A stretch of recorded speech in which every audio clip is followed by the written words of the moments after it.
का जाने साला कहाँ दिन भर नेरिया नियन घूमल चलता कुछ बुझाते नहीं के एकरा का पढ़ता का लिखता का हो गइल कहाँ तार ना बाबू गइल बड़न केने रहता रहन कोन का दिन भर हमर बेटा के पीछे पड़ल रहिला जी फूल जैसन बेटा बा पढ़ी लिखी ना पढ़ी लिखी ना कि पढ़ लिख के तोहरे के पढ़ावे लगी कई साल से पढ़ता यार पढ़लस पटना कोटा जाई तो कोटा जाके का करे अरे पढ़ी ना रवा ना पढ़नी तो का समझत नहीं कि बेटो मत पढ़े पढ़त पढ़ावत तही बार भी नहीं लगल अब कब ला पढ़ी अरे पढ़े दी जब लोग नौकरी ना लगी तब ले पढ़त रही समझ गए नीनू रहुआ तो पढ़नी लिखनी है ये ना बाबू तो पढ़ैलन ना तो पढ़ाई के हाल का जानी पढ़ाई के हम हाल नहीं कोरोना का लड़का बाकी साले भर में नौकरी ले ले अरे केकर लड़का का कइलस उ हम नहीं की जानत हमार लड़का पढ़ता ई हम जानत तानी हमार लड़का लाखों में एक बा इहो जानत तानी लाखों में एक बाकी लाखों में एक बाकी तोहरो के लाखों में एक बना दी जानी हो हम आलतू फालतू बात मन पर न भेट चढ़ाव लड़का के बुझाई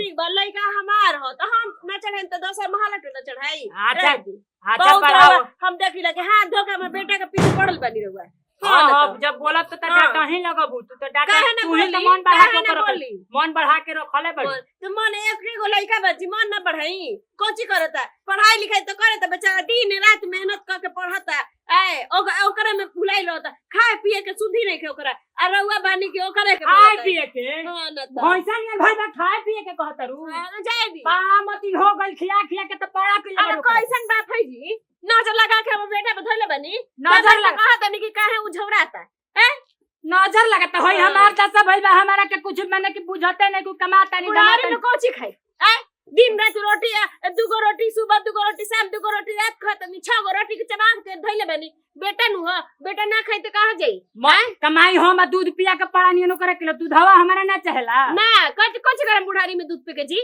बेटा खाई पी तो तनी दिमाग ओकर बढ़ाओ मन बढ़ाओ हां जाते नहीं हम जाते नहीं बोरिंग को पटावे के बाद हां जाई जा हम तो जाते बानी काम के ना काज के दुश्मन अनाज के हमरे बेटे के पीछे पड़ रहिला खाली पता ना काज ने काहे खाती मई हां बबुआ आ गई अरे बेटा बुढ़वा सठी आइल बड़न खाली जब देख तोहरे पीछे लागल बड़न ए कहां गइल बा अरे कहनी है कि पढ़त लिखत बा का जाने काहे पीछे पड़ के एकदम दिमाग खराब कर बाबू के मत बातें मत कह हमेशा हमरे पीछे पड़ रहलन हां उहे नु का पढ़ाई अच्छा होता न त सब बढ़िया होता तो देखी है पूरा गांव में नाम ना रोशन कइनी नु और अरे ये तो हमर नाच बा कि हमर बेटा लाखों में एक बा कहनी है कुछ खइला पिला कि ना खइनी है दही ना जमैले रही आ चूड़ा रहे दही चूड़ा खा लेनी अरे तोरे खातिर से जमैले रही जतरा बन गइल जाता नहीं अरे हो काला जामुन रखले रही फ्रिजवा में जाके ले खा ले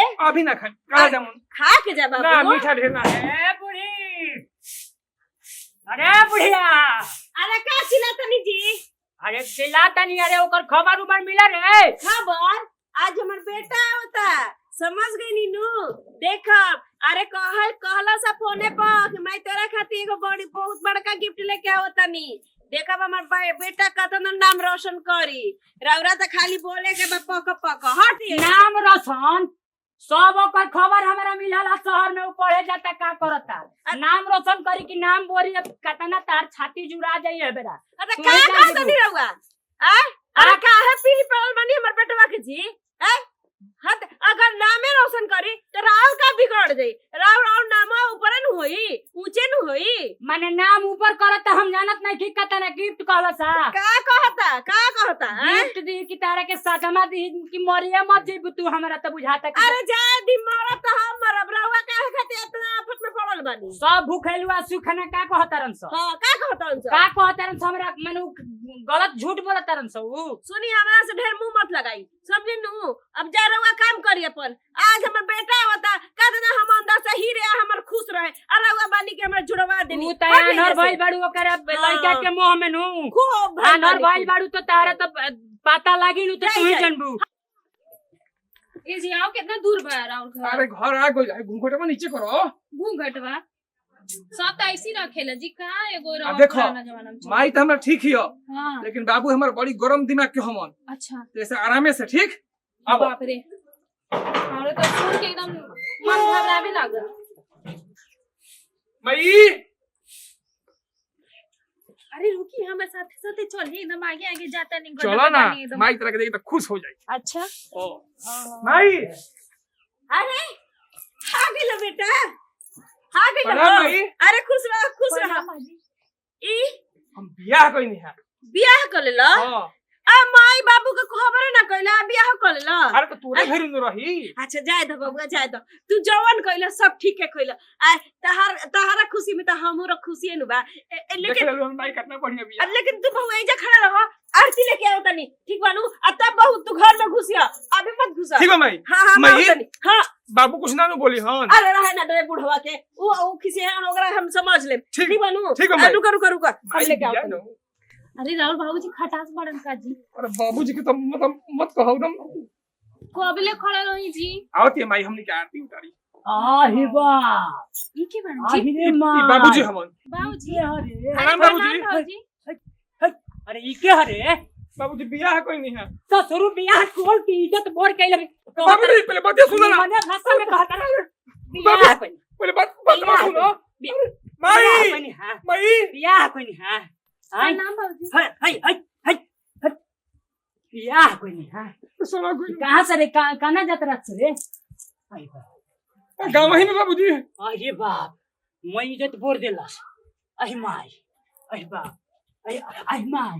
ई का करत रहा बाबू? ई का करत रहा? अरे दातावा टूटल बका रे। अहि बाप, अरे वैसे ही देखो जरा। हाय अरे बाप, अरे उठो। अरे बाप, मैं इज्जत बोर देलक रे दादा। अब हम कहाँ के बात मई। बाप। अच्छा इनके के और सही अरे दादा ए भगवान, अरे कितना मन बढ़ेला के देखलू कतर को रोशन करी रोशन का रोशन जादी बुढ़ारी में कम से कम एगो हमर पतो तो उठा के लइलस न के हमर सेवा सत्कार करी, शांत रही। तो सेवा सत्कार इज्जत के का होई है दादा? जाई ना रहो रे इज्जत बा। कुल खानदान के इज्जत ना इनके बात के ध्यान मत दियो बाबू। अरे बाप। उतार तनी आय हाय चल सब बुढ़िया ते ही कहू कइले बड़े बुढ़िया। अच्छा तोरा के तो देख ले ह बुढ़िया। ऐसा इज्जत शांत रही। जब देखी तब बाप रे बाप, अब तो हमर कहीं लायक नहीं थे, घर छोड़े के पड़े बा। ओकनी उनका बात सुने के ना। चलो बाबू तारा के हम घर चल। आओ लोग इधर। आहि रे मां, आहि रे बाप। अरे का करे बनी जी? ना ये दादा, नहीं इज्जत बोल देला। हटे जैसे। आहि रे ए बाप। बाबू ई का करत रहा? अरे नाम से कह कर रे सब रे इज्जत तो बोल के मार के फाड़ दे कुटा में। अरे घर में ढुक रे घुसेगा तो घुस के ले बुढ़िया। अब ना निकले तो मेरा घुसा सब ऐसे निकल घुसे मेरे कहां से जाएंगे उसे बाहर यहीं के रहो। अरे बाप रे बाप, ओहो अरे करम कैसन बेटा कुपाता जामा रे दादा। इज्जत बोल देलस ना निकले तो बाप रे बाप, मिजाज हार गई। अरे बाप, अरे का करे बनी जी? का कोई वाली सब तो कोहते बने गए बेटा के मन बढ़ा के इज्जत बोल देला। अरे चल उठ रहुआ ढेर एकदम आदना गलती नहीं के कइले कि रहुआ मान तनी उ आज इसम करिए लेलस, सयान हो गइल बा। उ गलती अगर कर लेलस त मान ओकरा हमनी भी अपनावे के ते जाना तेरे तो हमारे कुल खानदान में आज नहीं देखा भाई। तो नहीं के बात देखी अब नहीं के भइल तो अब अपनावे के बा। ऐसे कि मैं महारा टोला का कही जी कि एकर लइका भाग भूख के बियाह कइलस, लइकी भगा के लइबा पगलाई बनी। अपन घर के इज्जत ह तो तब के रहे के चाहिए। हमनी के का बा? अरे आज बा निकल चल जेम जा एकनिए से पूरा घर रोशन होई। आय जय दी ठीक बा रात तोरा जवन बुझाए तवन कर बुढ़िया। चल इज्जत तो कुल खानदान के ले ले गइलू सब। हां रुकी सुननी हम बुलाओ तनी हम रवा उनका दोनों का आशीर्वाद भी समझ के नीनू कब हम खुशी खुशी अपन घर जे गुजा एथी कर। ठीक बा जो बुलाओ बोला केने गला लो सौ गो बौरा हमें एगो के का बोल चले के बा। हां चल अब चुप रही लो चलो आशीर्वाद लो बाबूजी के आशीर्वाद जा। इज्जत तो बोरिए देला जा ले जा। प्रणाम बाबूजी। प्रणाम तो करत रहता देही में आग लग। अरे चुप न रही चल गलती से पहले हमनी के गलती मत करी जा। इनका लोग से कम से कम माफी मांग ली जा। चली